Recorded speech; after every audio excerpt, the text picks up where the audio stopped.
तो यहां जब श्री भगवान कह रहे हैं कि तपो में हृदयं, तपस्या मेरा हृदय है और मैं तपस्या का आत्मा हूं, अर्थात ये तपस्या कुछ कुछ बड़ा महत्वपूर्ण है, इसका विचार करना चाहिए।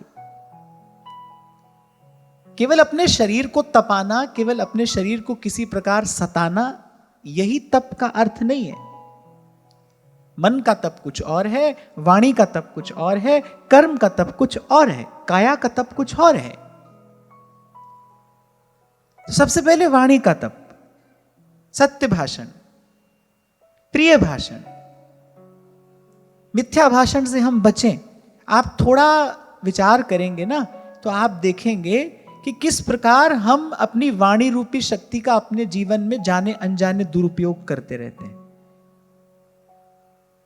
जहां बोलने की आवश्यकता नहीं है, जब बोलने की आवश्यकता नहीं है, जो बोलने की आवश्यकता नहीं है वो बोलते हैं, वहां बोलते हैं, वैसा बोलते हैं। इससे क्या होता है? इससे वाणी की शक्ति क्षीण होती है,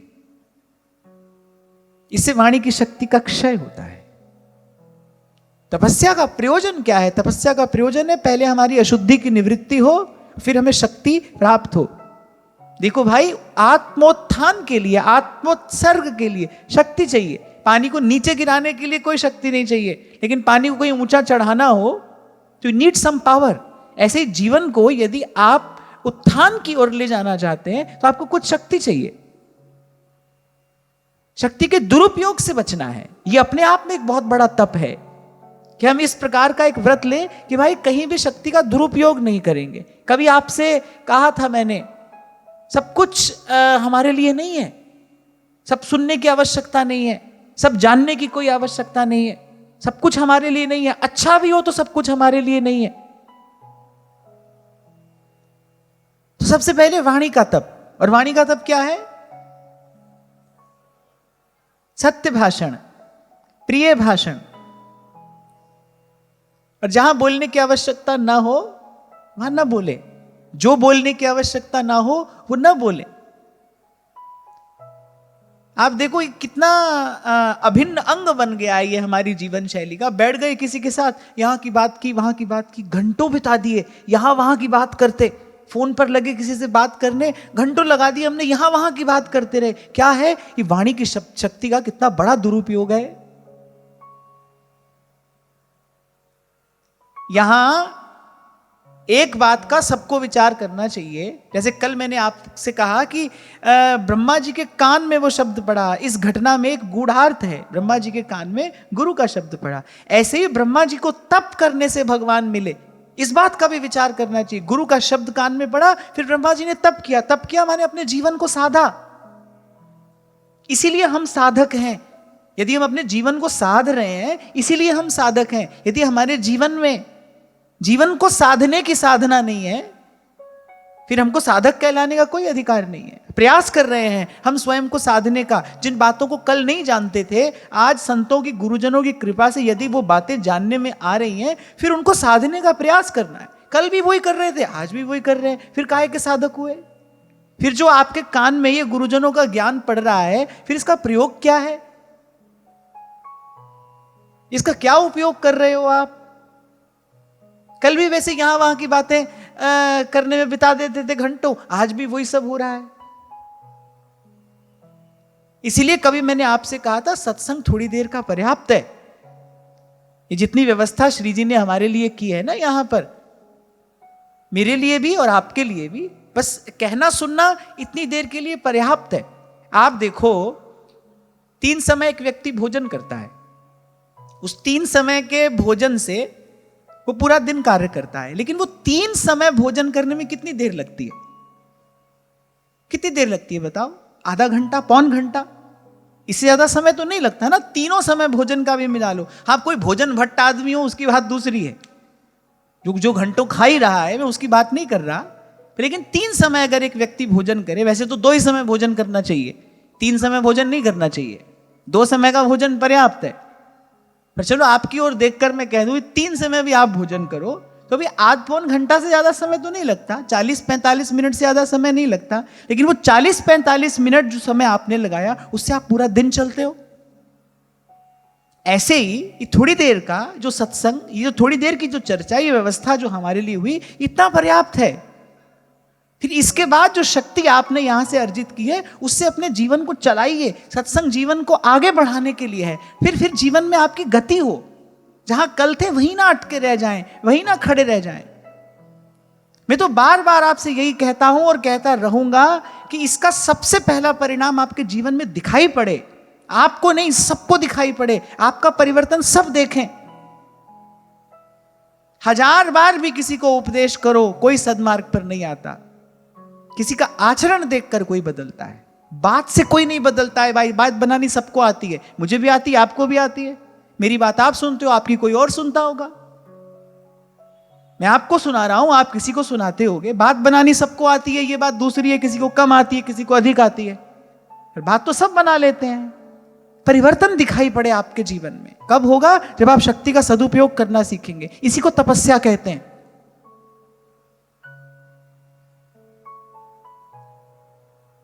और आप देखो, अब जब मैंने वाणी के तप की आपसे बात की, क्या वाणी का कोई भी तप हमारे जीवन में है? सत्य भाषण है?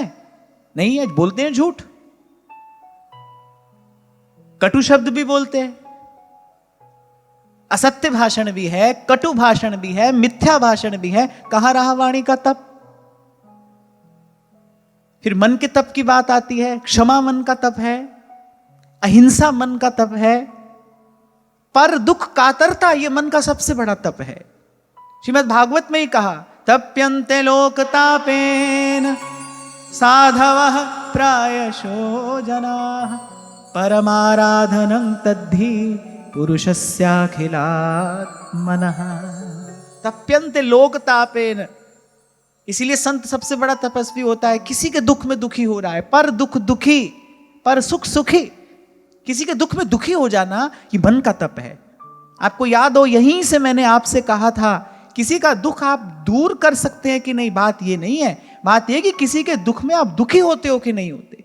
किसी का दुख आपको दुखी करता है, किसी की पीड़ा से आप पीड़ित होते हो, या स्वार्थ ने हृदय को इतना कठोर कर दिया है कि कोई पड़ा है पीड़ा में, किसी का दुख देखकर भी आपके मन को कोई फर्क नहीं पड़ता, आप पर कोई प्रभाव नहीं पड़ता।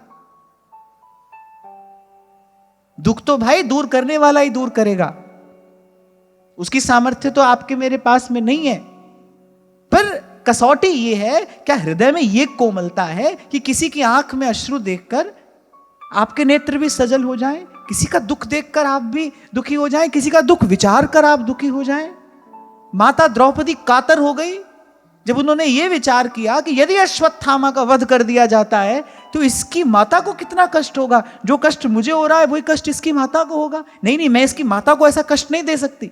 जिस पीड़ा से मैं निकल रही हूं, जिस वेदना से मैं तप्त हो रही हूं, मैं ऐसा दुख, ऐसी वेदना मैं संसार की किसी दूसरी माता को नहीं दे सकती। ये मन का तप है, क्षमा मन का तप है, अहिंसा मन का तप है। किसी ने आपका अपराध किया, आप चाहो तो आप उत्तर दे सकते हो, पर आप नहीं देते, ये मन का तप है। किसी ने आपको अपशब्द कहा, किसी ने आपका अपराध किया, पर आपने उत्तर नहीं दिया, यद्यपि आप समर्थ हैं, आप दे सकते हैं, पर आपने नहीं दिया, ये मन का तप है। क्षमा मन का तप है, अहिंसा मन का तप है, पर दुख कातरता मन का तप है। अब देखो, है हमारे जीवन में मन का तप?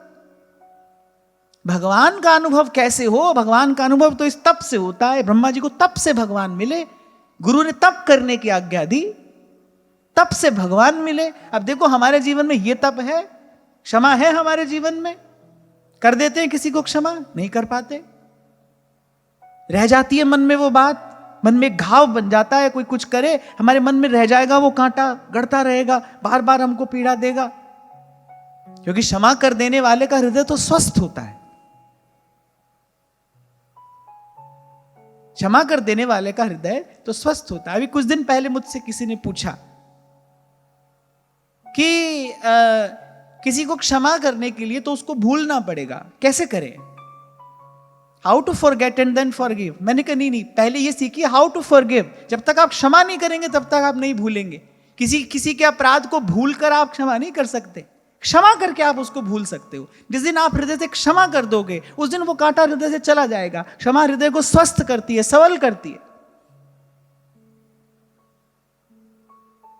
क्षमा महत जनों का गुण है, इसीलिए कहा क्षमा बड़न को चाहिए, छोटन को अपराध।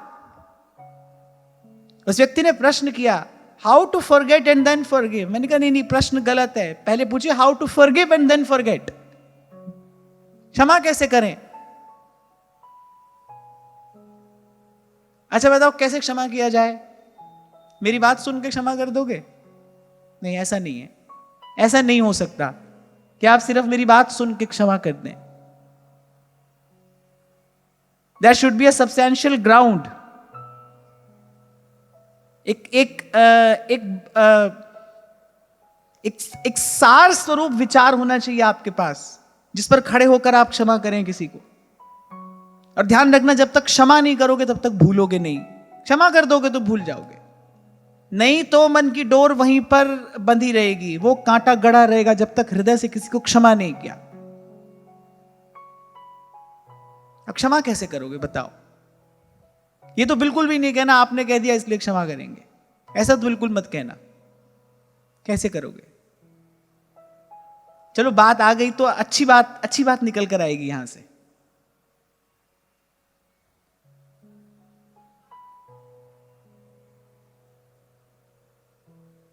कैसे क्षमा करोगे किसी को? आधे तो सोच रहे हैं क्यों ही करें। हाँ, एक बात और भी मुझे यहां पर कहनी है, ध्यान से सुनना, कि क्षमा करना जब कोई आपका अपराध करे। अब कोई अगर आपके राष्ट्र का अहित करने के लिए आया है, मैं उसको क्षमा करने के लिए नहीं कह रहा हूं। आपके सामने कोई किसी दीनहीन को दुखा रहा है, मैं उसको क्षमा करने के लिए नहीं कह रहा हूं। आपका कोई अपराध करे, आपको क्षमा कर देना है, आपको अपने अपराध को नहीं गिनना है। और आपके सामने कोई अनुचित कर रहा है किसी और के साथ, आपके सामने किसी के साथ अनीति हो रही है, आप समर्थ होकर भी नहीं बोलते हैं, नहीं ऐसा करने के लिए मैं नहीं कह रहा हूं। यही तो भीष्म पितामह ने किया, भगवान रुष्ट हो गए। आपको ऐसा नहीं करना चाहिए था, आप समर्थ थे, आपके सामने अत्याचार हो रहा था, आप मौन क्यों रहे? आपको दंड देना चाहिए था। कोई भी सद्गुण व्यक्ति को निर्बल और निस्तेज बनाने के लिए नहीं है, वो तो उसके जीवन के ओज और तेज की अभिवृद्धि के लिए है। हमारे शास्त्रों की बड़ी दुर्व्याख्या हुई, हमने बहुत भूल की अपने इन सिद्धांतों को समझने के लिए, इसलिए आज ये दशा हो रही है। हमारा कोई अपराध करे हम क्षमा करेंगे। अब मेरे देश पर, इस राष्ट्र पर अगर कोई संकट आएगा, कोई आ जाए बुरी नजर लेकर यहां, कोई आ जाए अपने मन के कुत्सित भाव लेकर यहां, तो उसको नहीं छोड़ा जाएगा भाई, उसको नहीं छोड़ा जाना चाहिए। उसके लिए क्षमा नहीं है, उसके लिए तो दंड ही है। हां, पर हमारा कोई अपराध कर रहा है तो हमको क्षमा करना है। तो प्रश्न ये था, क्षमा कैसे करोगे ये बताओ। आज आपकी बुद्धि की परीक्षा है। ऐसे बीच बीच में हो जाती है ना परीक्षा, होनी चाहिए।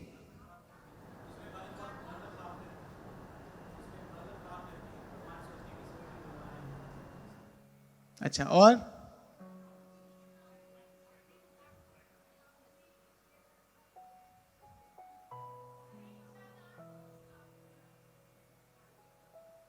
माने आपका उत्तर ठीक है। को न काऊ सुख दुख करिदाता, ये सटीक उत्तर है। निज कृत कर्म भोग सब भ्राता। अरे आप क्षमा करने वाले होते कौन हो? किसी ने आपका अपराध नहीं किया है, आपका कर्म ही वो आकार लेकर आपके सामने आया है। आपका कर्म ही वो आकार लेकर आया है। आपको तो अवसर मिल रहा है क्षमादान का। भगवान कृपा करके कभी कभी ऐसे अवसर दे देते, आपको तो क्षमादान का अवसर मिल रहा है, क्षमादान दे दीजिए। असल में वो अपराधी है नहीं, अपराधी तो अपना ही कर्म होता है, अपना ही कर्म वो आकार लेकर आता है। को न काऊ सुख दुख कर दाता। और जिस दिन आप इस सत्य को स्वीकार कर लेंगे, आप देखेंगे क्षमा सहज हो जाएगी। स्वीकार कर लीजिए इस बात को, यही सत्य है, यही सत्य है। श्री लखनलाल जी ने यह बात कही मानस में, जब कुछ लोग रुष्ट हो गए ना कि भरत जी ने ऐसा किया, बोले ना ना ना, भरत जी तो ऐसा कर ही नहीं सकते। और वैसे भी को न काऊ सुख दुख करिदाता, निज कृत कर्म भोग सब भ्राता, निज कृत कर्म भोग सब भ्राता। आप यहां पर आकर बैठते हो, आपका मन स्वस्थ होना चाहिए, आप भीतर से प्रसन्न हो जाओ, आप भीतर से स्वस्थ हो जाओ। यह सत्संग का वास्तविक प्रसाद है। आज ये चर्चा हुई है और बड़ी महत्वपूर्ण है। अब जब आप यहां से जाओ तो वो जो आपके मन के घाव है ना, वो स्वस्थ होने लगे। आप जिसके प्रति मन में वो अभाव अभी है, जिसके प्रति हमारे मन की अभी ऐसी भावना है कि अमुक ने हमारा अपराध किया, आज वो अंधेरा मन से दूर हो जाए। नहीं, किसी ने हमारा अपराध नहीं किया है, हम क्षमा करने वाले कौन है? हम क्षमा करने वाले कौन है? फिर भी भगवान अवसर दे रहे हैं, क्षमा करिए, कर दीजिए। और जब आप क्षमा कर देंगे, when you will forgive, you will forget। स्मृतियां ही तो बांधती हैं आपको। जो स्मृतियां हैं ना, वही आपको बांधे हुए हैं, वही बंधन है, उन्हीं से मुक्त होना है। तो मन का सबसे पहला तप है क्षमा, और दूसरा तप है अहिंसा, और तीसरा है पर दुख कातरता। ये सब मन के तप हैं। तो वाणी का तप सत्यम ब्रूयात, प्रियम ब्रूयात, मिथ्या भाषण ना हो।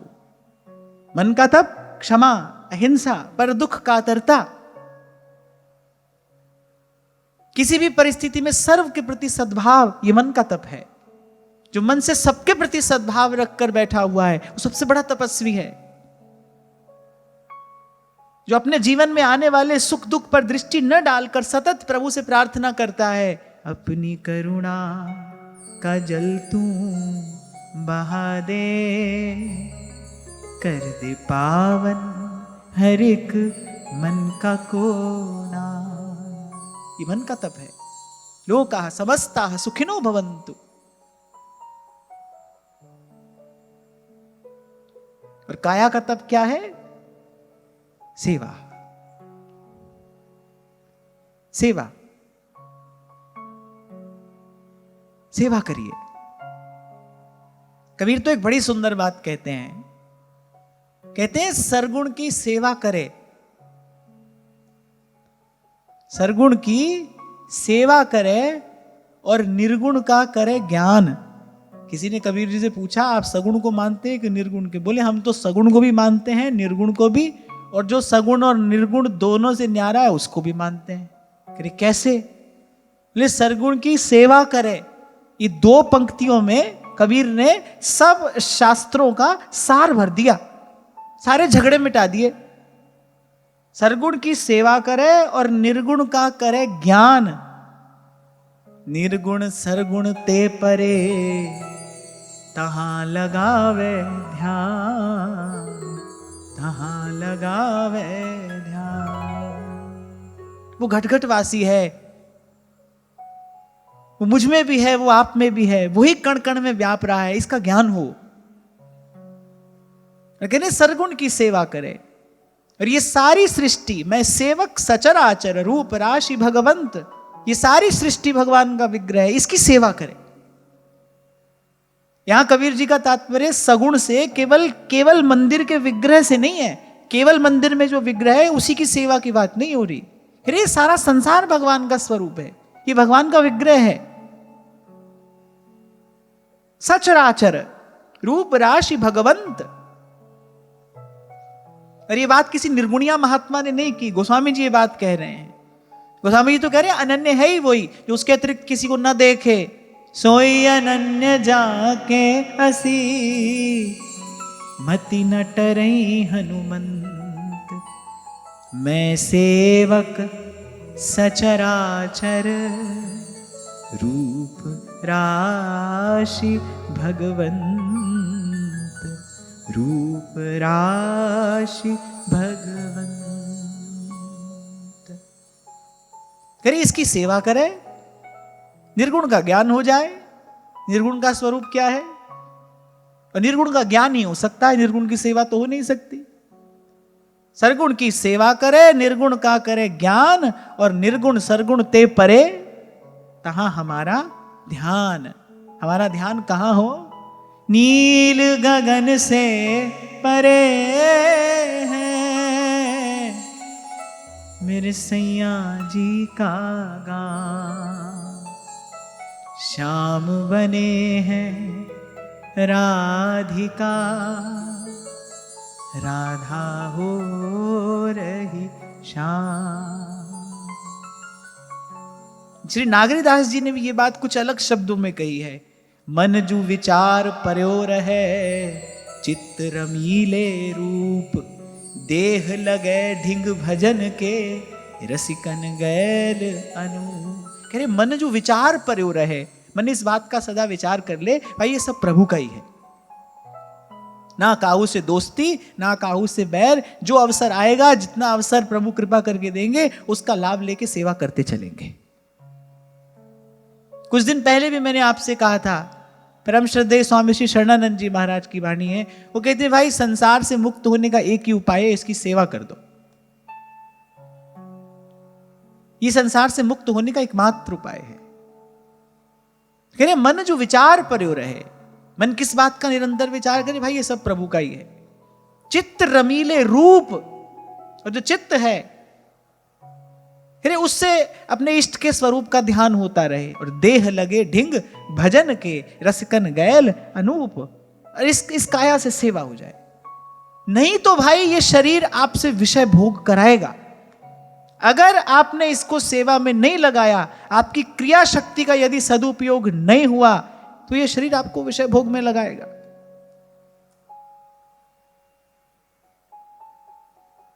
तो बुद्धिमानी तो यही है भाई। अच्छा एक और बात, सेवा करने वाला स्वस्थ रहता है, भगवान कृपा करके उसको स्वस्थ रखते हैं।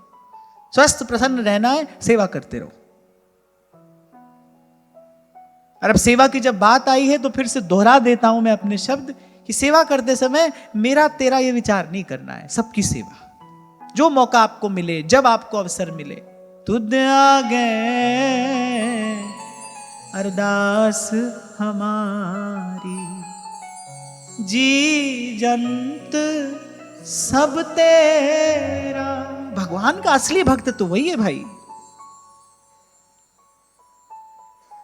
जो ये जानता भी है और ये मानता भी है कि जी जंत सब तेरा। कहो नानक सब तेरी वड्या, कोई नाम न जाने मेरा। इसलिए मैंने कहा सेवा करते समय कि मेरा है तो अधिक करूं और ये पराया है तो कम करूं, करूं कि ना करूं, ना ऐसा नहीं। सबकी सेवा, प्रभु का जानकर सबकी सेवा, प्रभु का मानकर सबकी सेवा, प्रभु के नाते सबकी सेवा। इसका लाभ एक और भी होगा कि आप व्यापार में नहीं पड़ोगे। किसी को अपना जानकर सेवा करोगे तो मन में आशा बंधेगी, भाई जब हमारा अवसर आएगा तो ये भी करेगा। कल भी आपसे यही कह रहा था ना, सारा संसार इसी एक स्कीम से चल रहा है, लेना और देना, सारा संसार। और इसी संसार से तो मुक्त होना है। संसार से मुक्त होना माने संसार के भावों से मुक्त होना, कि दूषित विचारों से मुक्त होना। और संसार से मुक्त होना क्या है? और तो खूब रहो यहां पर। संतों को तो यहां ऐसा आनंद आता है कि वो तो भगवान के घर जाते हुए रो देते हैं। राम बुलावा भेजिया और दिया कबीरा रोए, जो सुख है सत्संग में वैकुंठ ना होए। ताह वैकुंठ जहां कीर्तन तेरा, आपे श्रद्धा ल्यावे। भक्त भगवान से कहते तुम्हारे पास तो एक ही वैकुंठ है। अरे हमारी जहां इच्छा होती है हम वहीं पर वैकुंठ बना लेते हैं। तहां वैकुंठ जहां कीर्तन तेरा, प्रभु जहां आपके नाम का गान करते हैं, कह प्रकृति वहीं पर आनंद की वर्षा करनी आरंभ कर देती है। हमारे लिए वही वैकुंठ है।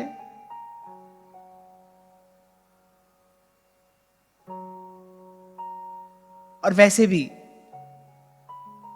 मुझे लगता है कि समय रहते सही निर्णय ले लेना यही बुद्धिमानी है। आज शरीर में शक्ति है, आज हमारे पास थोड़ी सामर्थ्य है, अब और देर ना करिए। सेवा करोगे, धीरे धीरे मन के सारे दूषित विचार नष्ट हो जाएंगे। सबसे सबसे बड़ा दूषण तो क्या है, ये जो व्यापार बुद्धि है। यहां भी यही करते हैं, प्रभु से भी यही करते हैं। यहां मुक्त होगे तभी वहां मुक्त होगे।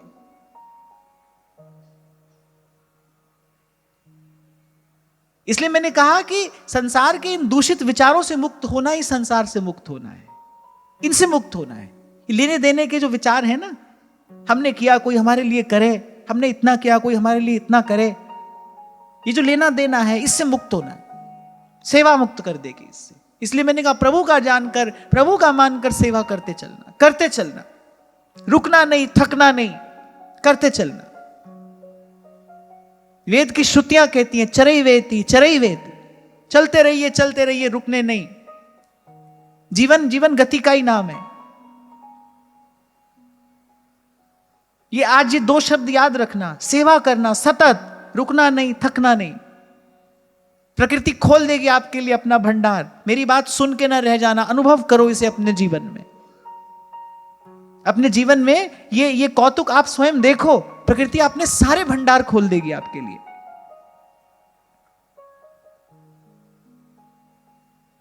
तो ये थोड़ा बड़ा महत्वपूर्ण पाठ है, इसको एक बार दोहरा लेते हैं। वाणी का तप, सत्य कहना, मधुर बोलना और मिथ्या भाषण न करना। यहां वहां की बात नहीं करनी। कोई करता भी हो तो नहीं सुननी, कहना भी नहीं है और सुनना भी नहीं है। सुनोगे तो कहोगे। ये तो मैं व्यवहार की बात आपसे कह रहा हूं। कोई व्यक्ति आपसे 10 बात करेगा तो जवाब में 2 अक्षर तो आपको बोलने पड़ेंगे ना। सुनोगे तो कहना भी पड़ेगा, ना सुनना है ना कहना है। बहुत सारे लोग तो सोच रहे हैं अरे कितनी कितनी कठिन बात बता दी आज। आपकी मुख मुद्रा मुझे बता देती है आपके भीतर क्या चल रहा है। अरे बोले ये तो कितना कठिन काम बता दिया। हाँ भाई, रास्ता कठिन तो है। यदि स्वयं को साधना है, थोड़ा कठिन तो है, पर मैं साथ में इतना आपको बता दूं, कर सकते हो आप ये कार्य। आप कर सकते हो, करना चाहो तो आप अवश्य कर सकते हो। पर मैं फिर आपसे कह रहा हूं भाई, आपकी हजार बात सुनकर कोई नहीं समझेगा। इसीलिए आपको याद हो, मैंने आपसे कभी कहा था कि संसार को बदलने में आपका योगदान केवल इतना ही है और इतना ही हो सकता है कि आप अपने आप को बदल लें। आपने स्वयं को बदल लिया, आपने अपने हिस्से का काम पूरा कर दिया। क्योंकि किसी के मन तक तो आपकी पहुंच ही नहीं है ना, वहां तक तो आप जा ही नहीं सकते। आप देखो कितनी स्वस्थ रीति से श्री भगवान ने अर्जुन को गीता जी का उपदेश किया। अर्जुन ने प्रश्न पूछा, अच्छा भगवान क्या करते हैं? भगवान एक प्रश्न के उत्तर में दो बात बता देते हैं। बोले देखो अर्जुन, ये भी कर सकते हो, ये भी कर सकते हो, अब देखो तुमको क्या करना है। अच्छा, ये बात कहां से शुरू हुई? जब अर्जुन गए, भगवान ने कहा देखो भाई मेरी सेना भी है और मैं भी हूं, ले लो क्या लेना है। इतना खेल खेलने में तो उनको आनंद आता है। अपने भक्तों के साथ इतना खेल तो वो खेलते हैं। वो आपको बता देंगे देखो भाई ये भी है और वो भी है। तभी मैंने थोड़ी देर पहले जब क्षमा के विषय में चर्चा की, तो क्षमा कब? जब किसी ने मेरा अपराध किया है तब मैं क्षमा करूंगा। किसी ने मेरा 1000 बार भी अपराध किया है, मैं उसे क्षमा करूंगा। लेकिन अगर कोई मेरे राष्ट्र की ओर आंख उठाकर देखता है, उसको क्षमादान नहीं दिया जाएगा। उसके लिए क्षमा नहीं है। इसीलिए हमारी शिक्षा पद्धति ऐसी थी, शस्त्र और शास्त्र दोनों साथ साथ सिखाया जाता था। एक हाथ में शस्त्र और एक हाथ में शास्त्र। शस्त्र से तन की रक्षा और शास्त्र से मन की रक्षा।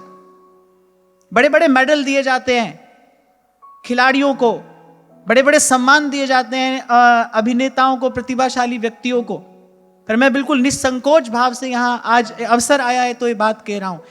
मेरा तो पहला प्रणाम यदि जाता है तो वो जो सीमा पर जो जवान खड़े हैं ना, उनके लिए जाता है, जो अपने देश का, अपने जीवन का बलिदान देकर देश की रक्षा करते हैं। राष्ट्र है तो हम हैं। इस देश के भीतर जो हो रहा है ये उनका त्याग और बलिदान है।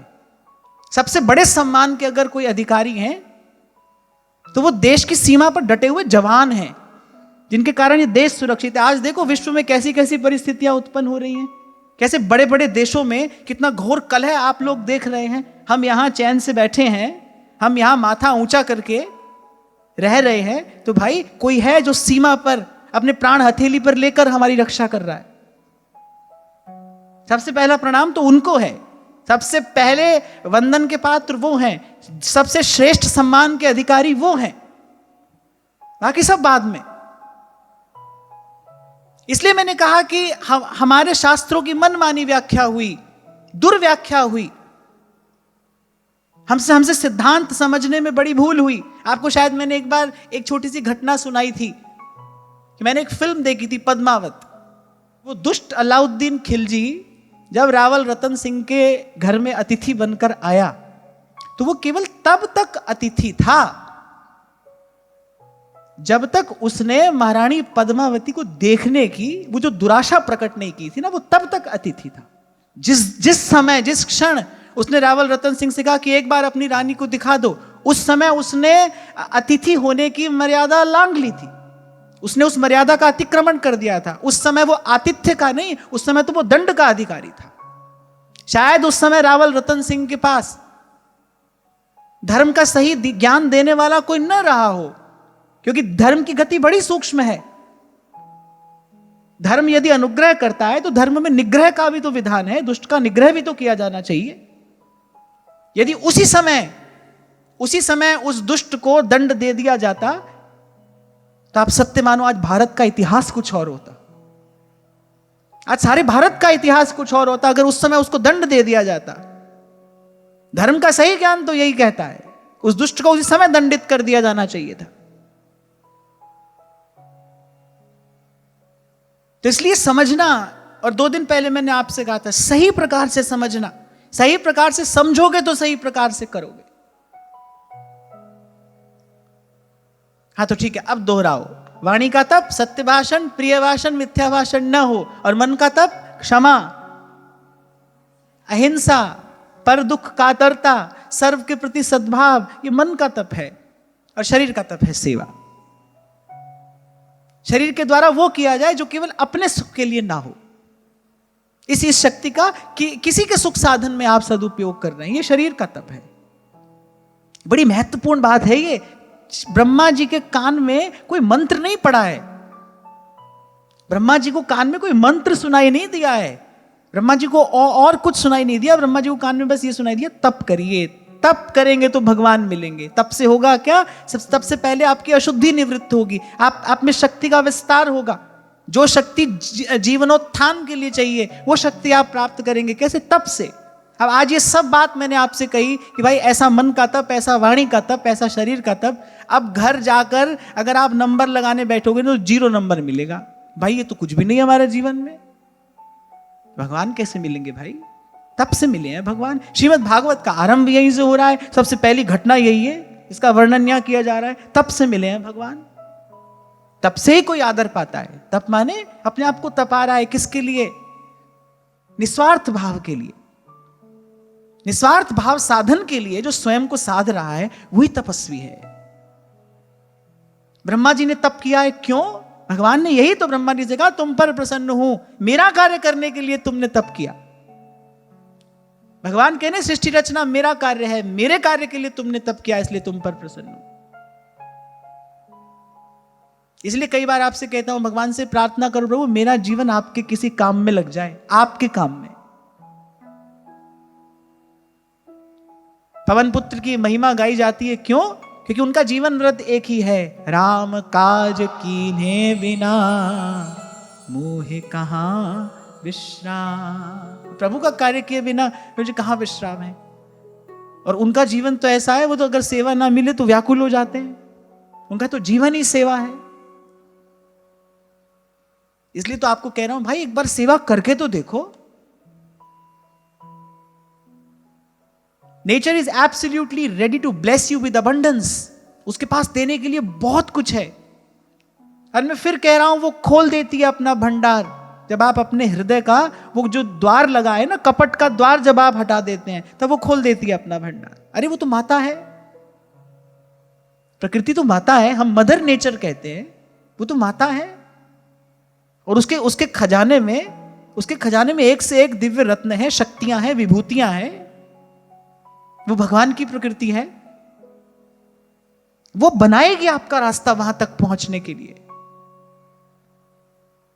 एक और बात मुझे आपसे यहां पर कहनी है कि जब आप इस प्रकार का तप करेंगे, जो चर्चा आज हमने यहां पर की, मनसा वाचा कर्मणा, जब इस प्रकार का आप तप करेंगे और आपकी जन्म जन्मांतर की अशुद्धि दूर होगी, तब आप देखेंगे कि वो दिव्य ज्ञान जो है आपके सामने है।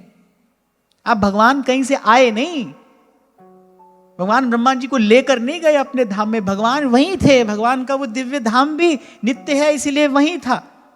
ब्रह्मा जी उस स्तर पर आए और ब्रह्मा जी को उसका दर्शन हो गया।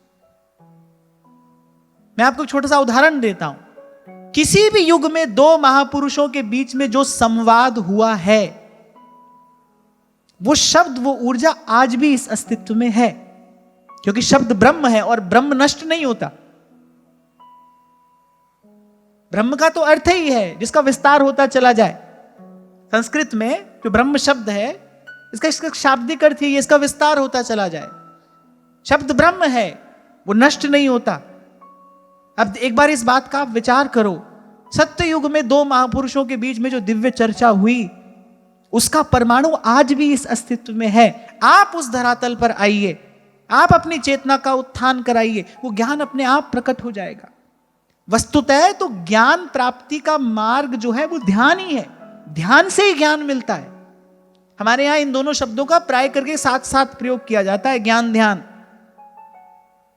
ध्यान से ही ज्ञान प्राप्त होता है। वास्तविक ज्ञान पुस्तक पढ़ने से नहीं मिलता। कल भी मैं आपको कह रहा था, संत बड़े सरल शब्दों में बड़ी बात बोल जाते हैं। प्रातः स्मरणीय श्री गोपालाचार्य जी महाराज जी बात कहते थे, कहते थे अक्षर तो काला है, काला अक्षर कैसे ज्ञान देगा। ज्ञान तो गुरु की शक्ति में, गुरु सत्ता में ज्ञान है।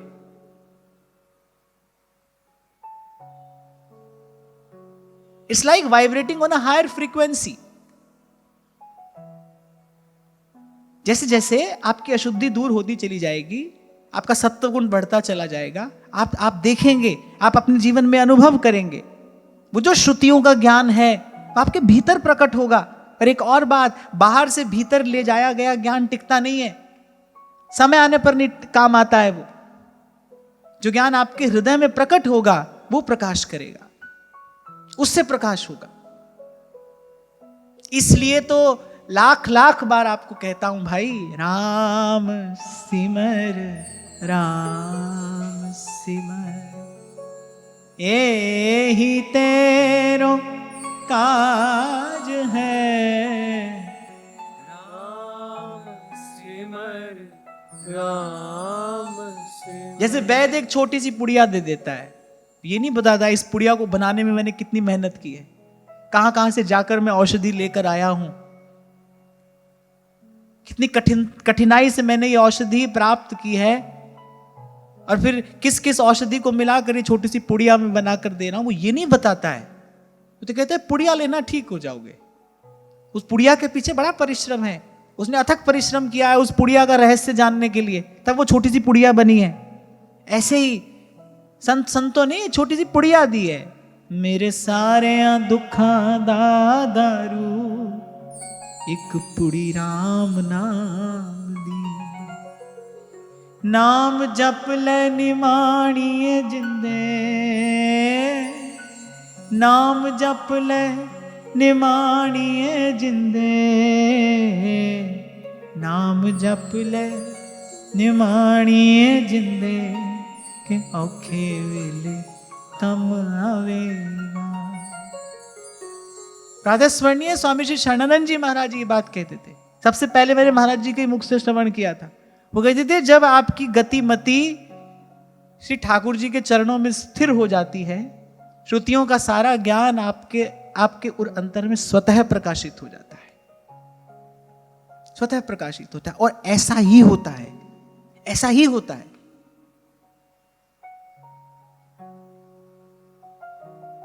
मैं कल भी आपसे कह रहा था कि यद्यपि ये कहने में संकोच होता है, कहना नहीं चाहिए, पर फिर भी कल मैंने कह दिया कि ऐसे कुछ साधना के कुछ अनुभव जो जीवन का ज्योति स्तंभ बन गए, जिन्होंने पूरे जीवन को प्रकाशित हुआ, वो प्रभु की कृपा से हुए। इसीलिए मैं बड़े विश्वास से आपको कह रहा हूं, ऐसा ही होता है। आप अपने मन को निर्मल करते चले जाओ, आप बढ़ाओ अपने जीवन में सत्वगुण, आप देखोगे वो दिव्य ज्ञान आपके भीतर प्रकट होगा। वो यही है, वो कहीं गया नहीं, उसे कहीं से आना नहीं है, आपको कहीं जाना नहीं है। जिस क्षण जिस स्थान में आप हो वो वहीं है, वो उसी क्षण में है, उसी स्थान में है। इसलिए स्वामी श्री राम सुखदास जी महाराज कहते थे, भगवान का भजन करो, अब करो, यहीं करो। वो अभी मिलेंगे, यहीं मिलेंगे, क्योंकि वो अभी है, यहीं है। ना तो उनकी सत्ता का कोई अभाव है, और नित्य होने से हरि व्यापक सर्वत्र समाना, प्रेम ते प्रगट हो ही मैं जाना, प्रेम ते प्रगट हो ही मैं जाना। अनेक अनेक दिव्य महापुरुष आज भी अदृश्य रूप से रहकर साधन कर रहे हैं, और साधन करने वालों को कृतार्थ भी कर रहे हैं। वो साधकों का मार्गदर्शन भी करते हैं, उनको आशीर्वाद भी प्रदान करते हैं। और मेरे कहने की कुछ सीमा है, मर्यादा है, मुझे उसी में रहकर कहना है, क्योंकि साधक जीवन की कुछ बातें ऐसी होती हैं जो जब तक गुप्त रहती हैं तभी तक उनमें सुवास रहती है। और मुझे लगता है यह भी साधक जीवन के प्रति एक साधक का कर्तव्य है कि वो उन अनुभवों को यथा प्रयास छिपा कर रखे, दुरा कर रखे। कभी कभी साधक से यह भूल हो जाती है, वो अपने जीवन का कोई छोटा सा अनुभव यदि हो भी जाए तो वो इसलिए कहता है, वो कहता है कि भाई हो सकता है इससे दूसरे को लाभ मिले। नहीं, दूसरा किसी और धरातल का व्यक्ति है, उसको आपके अनुभव से लाभ नहीं होगा, उसको अपने अनुभव से लाभ होगा। और मुझे ऐसा लगता है कि ऐसा कर देने में प्राय करके दूसरे के हित से ज्यादा आत्म प्रतिष्ठा का भाव होता है कि हमारी प्रतिष्ठा हो, देखो हमको ऐसा अनुभव हो गया। इसलिए मैं कह रहा हूं कि मेरे कहने की कुछ सीमा है, मर्यादा है, मुझे उसी में रहकर कहना है, पर मैं आपको संकेत कर रहा हूं। ऐसे महापुरुष आज भी हैं जो दिव्य साधन में लगे हैं, उनका दिव्य साधक जीवन है, और वो अदृश्य रूप से इस अस्तित्व में रहते हैं और साधकों को कृतार्थ करते हैं, समय समय पर उनका मार्गदर्शन करते हैं। आपको आना है उनके धरातल पर, अपने जीवन को शुद्ध करके, प्रयास करके। ये केवल पुस्तकों की बातें नहीं है, और यदि ये केवल पुस्तकों की बातें हों तो फिर इनको कहना सुनना व्यर्थ है। जो यहां कहा जा रहा है, ब्रह्मा जी ने तप किया, भगवान मिले, अगर ये केवल कहानी है फिर भाई ना मुझे सुनानी है ना आपको सुननी चाहिए। यदि इसका आपके मेरे जीवन से कोई सीधा संबंध नहीं है फिर क्यों कहना और सुनना है। यदि आज मेरे जीवन के आज को ये कथा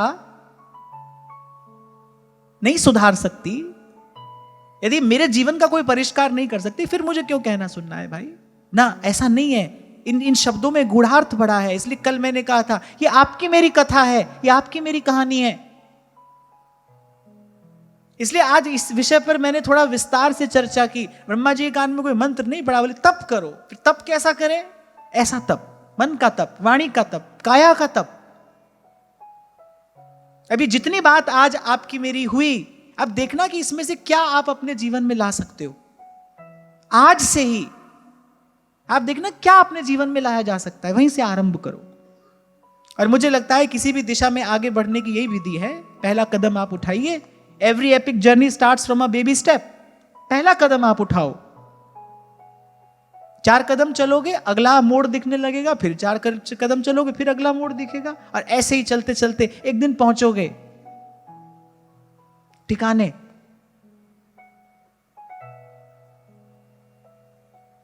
आप देखो, मुझे तो ये बात बहुत फैसिनेट करती थी पहले, कि देखो जो चर्चा कभी 2 महापुरुषों के बीच में सत्ययुग में हुई, वो चर्चा, वो ज्ञान आज भी यहां इस अस्तित्व में है।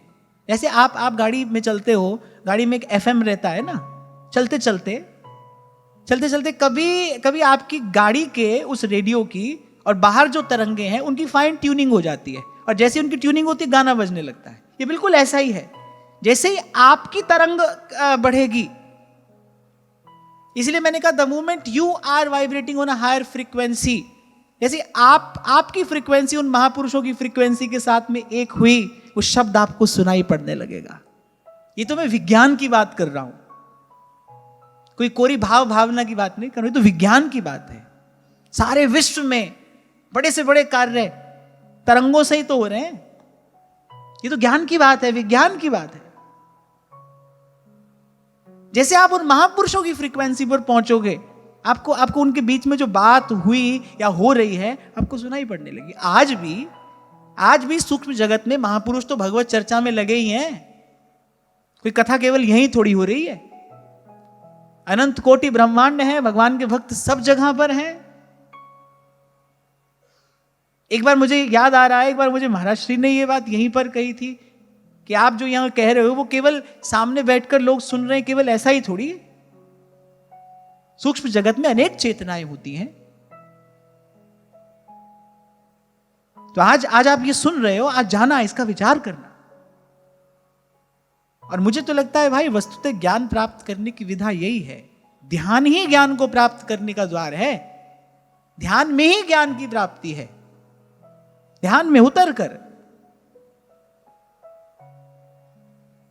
इसलिए कल आपको कह रहा था कि ठीक है, उठते बैठते चलते फिरते तो भजन कर रहे हो, पर थोड़ा आसन भी साधिए। आपके जीवन में थोड़ी आसन की सिद्धि भी होनी चाहिए। ध्यान का भी थोड़ा अभ्यास आपको होना चाहिए। आपकी श्वास की गति पर थोड़ा नियंत्रण हो आपका, उसमें एक रिदम हो, उसमें एक लय हो। या आपको सुनने में पहले थोड़ा थोड़ा नीरस रूखा लगेगा, पर उस देश ले जाने वाला रास्ता है ये उस देश ले जाने वाला रास्ता है। इसलिए मैंने आपको कहा था, अगर ये महत्वपूर्ण नहीं होता तो वहां महाभारत के युद्ध के मैदान में भगवान अर्जुन को ये सब उपदेश नहीं करते। वहां सब तो गए हैं लड़ने भिड़ने के लिए, और भगवान बता रहे ध्यान कैसे करना है। अभी बड़ी विचित्र बात मालूम पड़ती है। अब वहां तो मारकाट होने वाली है, और भगवान ये बता रहे हैं, बोले अर्जुन सुनो, ध्यान ऐसे करना है। अब कोई पूछे, बोले ये सब बात यहां बताने की पड़ी है तुमको, अब बता रहे हो ये बात ध्यान कैसे करना चाहिए? हम मरने के लिए आए हैं, तुम ध्यान करना सिखा रहे हो? भाई महत्वपूर्ण बात है, कोई बड़ी महत्वपूर्ण बात है।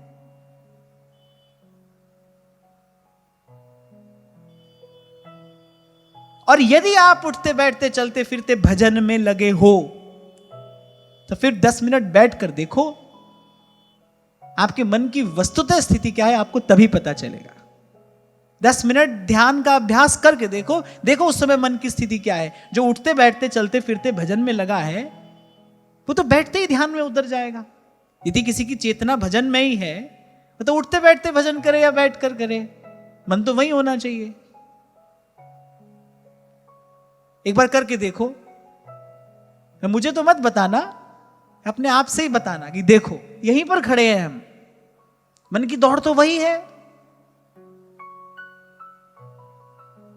माला तो कर में फिरे और जीभ फिरे मुख माही, और मनवा तो चहु दिस फिरे, ये तो सुमिरन नाही। ये जो संतों ने कहा ना, कर का मन का डार दे मन का फेर, ये कोई माला की अवज्ञा नहीं की है उन्होंने। कभी कभी कोई बात कहने का एक तरीका होता है। कभी कभी किसी प्रकार से कोई बात कही जाती है, किसी बात पर बल देने के लिए कोई बात कही जाती है। इस बात पर बल देने के लिए ये बात कही कि मन का फेर।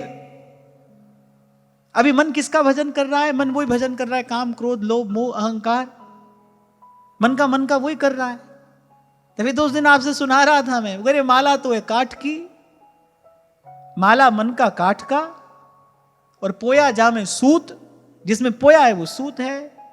भाई दोनों मिलके करेंगे क्या? काठ सूत मिल क्या करें? जो फेर रहा है मन का, बोले फेरनहार कपूत, वो ही लगा है कहीं और व्यापार में। तो माला का मन का और ये सूत मिलकर करेंगे क्या? फेरनहार कपूत। पढ़ते जा रहे हो, कभी तो पेपर भी होगा। साल में 2-3 बार परीक्षा होती है कि नहीं? ऐसे ही सुनते चले जाओ। सालों से सुन रहे हैं, सालों से। और मैं कह रहा हूं सालों से क्या, हम तो जन्मों से सुन रहे हैं, टस से मस नहीं हो रहे हैं।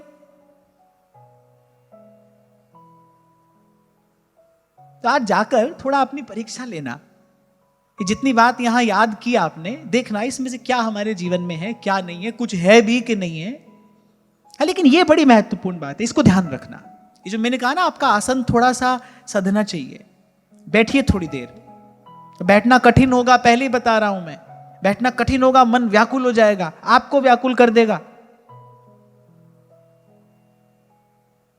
आपको लगेगा कि इतना नीरस भी भजन हो सकता है, नहीं, पर आरंभ वहीं से होता है।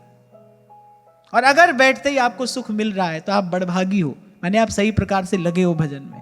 हाँ, पर इस भ्रम में मत रहना कि हम तो उठते बैठते चलते फिरते नाम जप कर लेते हैं, हम तो बस यही कर लेते हैं। नहीं तो सेवक जी महाराज ध्यान की विधि क्यों बताते?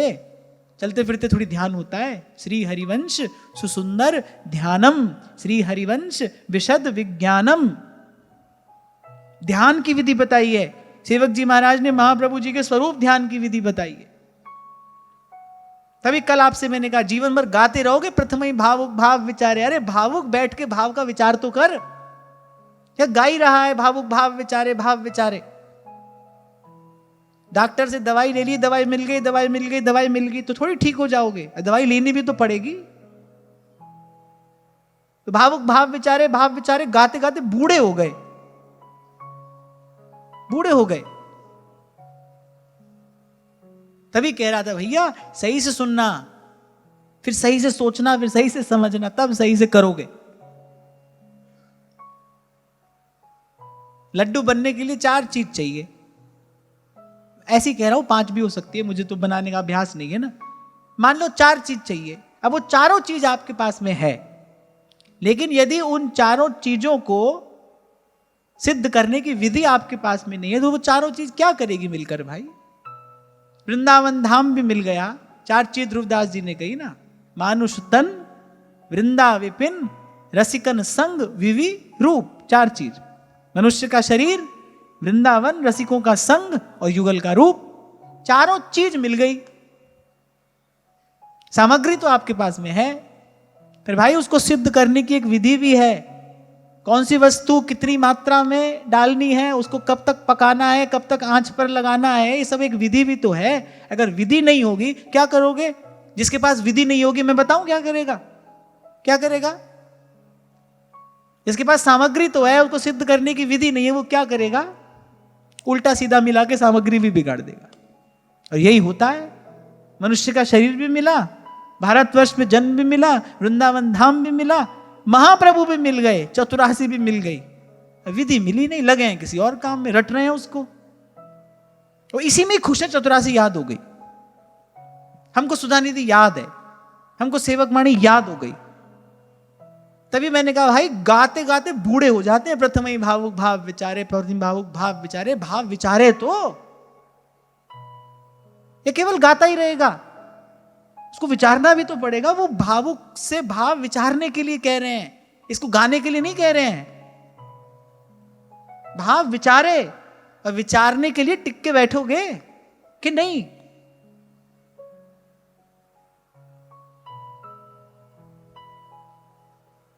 तो आज सब बात समझ में आ गई ना।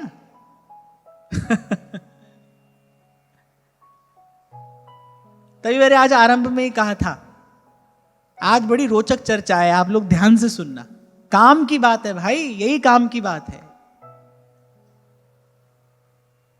नहीं तो संत नहीं कहते अंतर के पट खोल रे, तुहे पिया मिलेंगे। यहां कबीर कह रहे हैं, नैनन की कर कोठरी, पुतरी पलंग बिछाए, पलकन की चिक डार के, पीको लियो रिझाए। सखी में पीको लियो रिझाए। और जितने भी कम उम्र के लोग सुन रहे हैं मुझे और सुनते हैं, उनसे मैं कहूंगा कि आप तो बिल्कुल अविलंब इस अभ्यास को आरंभ करना। जब शरीर रोगी हो जाता है फिर ध्यान के लायक नहीं रहता है वो, फिर नहीं रहता है वो ध्यान के लायक। 15 मिनट मेरुदंड सीधा करके बैठने को कहा जाए, अब बेचारी रोग से ग्रस्त जो शरीर है वो तो ये नहीं कर पाएगा। इसलिए कहता हूं जब जब शरीर में सामर्थ्य है तब लगिए इस साधन में, तब वो कभी कभी जाकर कालांतर में फलीभूत होगा। ऐसी भक्ति करे बहुकाल, तब वो जाकर फलीभूत होता है। और मैं तो वैसे भी इस विचार का व्यक्ति हूं, जीवन कितना जिया इस बात का कोई मोल, कोई महत्व नहीं। आपने जीवन कैसा जिया, मैं तो सदा से आपसे कहता हूं ना, एज ग्रेसफुली। आपका जीवन गौरव और गरिमा के साथ आगे बढ़े। आपके जीवन का ओज, उसका तेज, उसकी शक्ति, उसकी आभा, उसकी प्रभा वो बने, वो बढ़े, वो आपकी पहचान बने।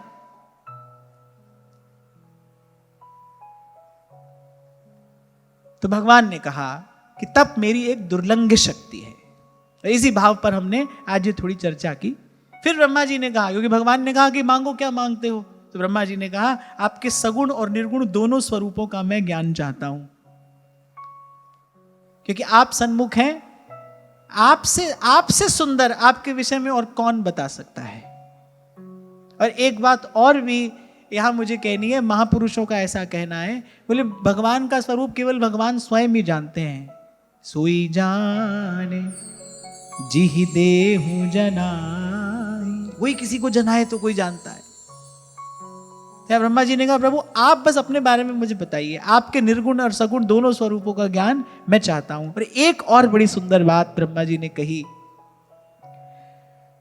भगवत शिक्षितमहं करवाणी यतन्द्रितः नेहमानः प्रजा सर्गम बद्धेयं यदनुग्रह। तो एक ये बड़ी सुंदर बात यहां ब्रह्मा जी कह रहे हैं, नेहमानः प्रजा सर्गम बद्धेयं यदनुग्रह।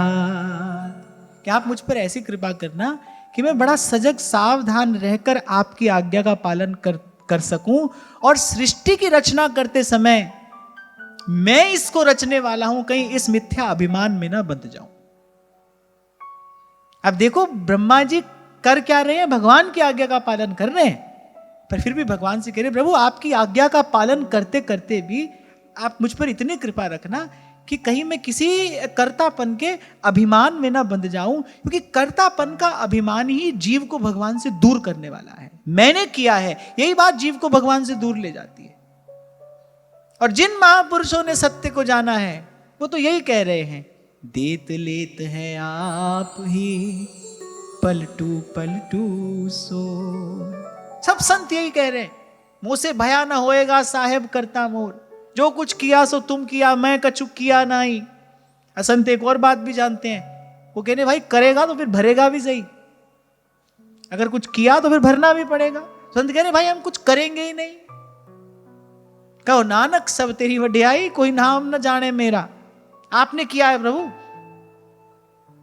तो यहां ब्रह्मा जी ने एक बड़ी महत्वपूर्ण बात कही कि प्रभु आप मैं आपकी सेवा करूंगा, मैं आपकी आज्ञा का पालन करूंगा, पर आप मुझ पर इतनी कृपा रखना, आपकी सेवा आपकी आज्ञा का पालन करते करते भी कहीं मैं कर्तापन के अभिमान में ना बंध जाऊं। हम भी भजन करें, हम भी सेवा करें, लेकिन गुरुजनों से ये आशीर्वाद की प्रार्थना सदा करें कि सेवा भजन करते करते भी कहीं हम सेवा करते हैं, हम भजन करते हैं, इस मिथ्या अभिमान में ना बंध जाएं।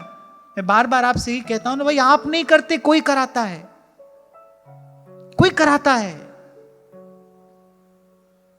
इसीलिए तो मंत्र की तरह जपता हूं मैं इस पंक्ति को, तुद पावे ता नाम जपावे, सुख तेरा दिता लइए, सुख तेरा दिता लइए।